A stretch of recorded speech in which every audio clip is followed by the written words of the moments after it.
O qara. Ha? No. Qara. Olmani вообще yengil olib kirib ket. Taxtani qara. Taxtani g'aji bordi. Endi bu qara. G'ish. Qara. Ketdi. Ketdi, ana g'ish ketdi. Bu ham mayli. Dinlay qo'y dedi-yu. Mana. Ket.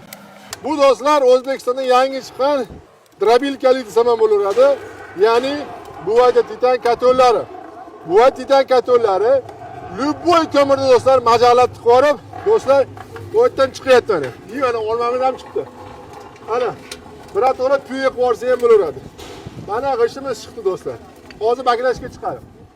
Buvay titan katollari dangasa katol hisoblanadi. Nima uchun dangasa? Chunki 150 kilolik bunkeriga 100 kilo, 150 kilo ko'mirni solasiz. Mana bu yerda nastroykalarni yoqib qo'yasiz, temperaturani yoqib qo'yasiz. Bo'ldi. Katol o'zi uyida issiq, o'zi sovutib issiq o'tiradi. Do'stlar, kimlar kim uylarini issiq qilib katollar qidirmoqchi bo'lsa, katollar narxi $1000 dan boshlab 1200, 1300, 1500 ko'tarilib ketaveradi, ob'yomiga qarab turib. Pastki nomerga aloqa chiqarasizlar.